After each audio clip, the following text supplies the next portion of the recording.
আতিকুল ইসলাম লিখেছেন, নামাজরত ব্যক্তির কতটুকু সামনে দিয়ে মানুষ চলাচল করতে পারবে? নামাজি ব্যক্তির দৃষ্টির যে সীমানা, এটার বাইরে দিয়ে তিনি চলতে পারবেন। সাধারণত সুন্নাহ সম্মত পদ্ধতিতে সালাত আদায় করলে সিজদার সীমানার দিকে তাকালে সিজদার পাশাপাশি আর সামান্য একটু জায়গা তার দৃষ্টির এরিয়াতে থাকে, তার বাইরে দিয়ে তিনি চলতে পারবেন। এমডি আরিফ সরকার আপনি লিখেছেন, আকিকার গোস্ত কি হিন্দুদের দাওয়াত দিয়ে খাওয়ানো যাবে? যাবে। কোরবানির গোস্ত যেরকম অমুসলিমদেরকে খাওয়াতে পারবেন, আকিকার গোস্ত অমুসলিমদেরকে খাওয়াতে পারবেন, কোনো অসুবিধা নেই। হাফিজ মনিরুজ্জামান সজীব লিখেছেন, মাদ্রাসার টাকা কি মসজিদে খরচ করা যাবে? মাদ্রাসার টাকা মাদ্রাসায় খরচ করবেন, মসজিদের টাকা মসজিদে খরচ করবেন। দাতা যেই খাতে দান করবেন সেই খাতে খরচ করতে হবে। নসল ওয়াকিফে কানাসে শারিয়া, দানকারী যেই কথা বলে দিবে সেটাই শরীয়ত প্রণেতার কথা, সেটাই শরীয়তের কথা, ইসলামের কথা। বিধায় আপনি দানকারীর যে পারপাস সার্ভ করে ঠিক করে দিবেন, সেই পারপাস অনুযায়ী আপনাকে খরচ করতে হবে, সেই খাতে ব্যয় করতে হবে।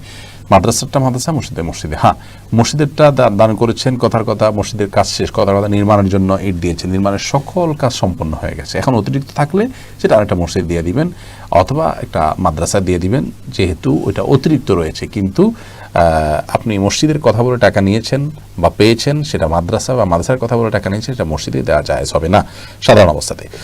পুরুষদের গাড়িতে থাকা অবস্থায় তায়াম্মুমের বিধান কি, যেখানে মাটির ব্যবস্থা নাই? গাড়িতে আছেন, সেখানে কোথাও না কোথাও পানি আছে, আপনার গাড়িতে পানি আছে, বাইরে পানি আছে, কোনো না কোথাও পানি থাকার কথা। অতএব সে অবস্থাতে আপনি তেমন করতে পারবেন না। যদি আপনার গাড়িতেও কোনো পানি না থাকে, আপনি এমন জায়গাতে যাচ্ছেন সেখানে দীর্ঘ এলাকাতে কোথাও পানির কোনো সন্ধান নেই আপনি আপনার জানা মতে, এবং কারো কাছ থেকে চেয়েও গাড়ি পানি পাবেন না, কিনেও পানি পাবেন না, এরকম অবস্থা হলে তখন আপনি তায়াম্মুম করবেন। সেক্ষেত্রে গাড়ি থামিয়ে আপনি মাটি জাতীয় যে কোনো কিছু রাস্তার উপরে যা আছে সেটার উপরে আপনি তায়াম্মুম করতে পারেন। অতএব গাড়ির মধ্যে আপনি আপনার গাড়ির দেয়ালে বা গাড়ির যে বডি আছে সে বডিতে হাত দিয়ে আপনি তায়াম্মুম করতে পারবেন না ভেতরের অংশে। আপনাকে মাটি জাতীয় দ্রব্যের উপরে তায়াম্মুম করতে হবে, কারণ গাড়ি তো আর বাতাসে চলছে না, শূন্যে চলছে না, মাটিতে চলছে। অতএব আপনি অবশ্যই তায়াম্মুম করতে পারবেন সেখানে।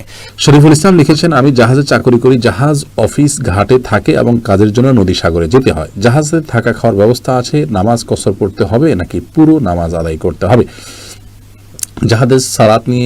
জাহাজের সালাত প্রসঙ্গে আমরা বলেছিলাম এর আগে যে ইবনে তাইমিয়া রাহিমাহুল্লাহ একটি মত অত্যন্ত চমৎকার ক্ষেত্রে তিনি বলেছেন যে জাহাজে যদি কেউ ফ্যামিলি সহ থাকে তাহলে পুরো সালাত আদায় করবেন, আর যদি তিনি ফ্যামিলি তার নিজস্ব ঠিকানায় থাকে, তিনি জাহাজে যান আসেন ডিউটি করেন, তাহলে সেখানে তিনি কসরে সালাত আদায় করবেন।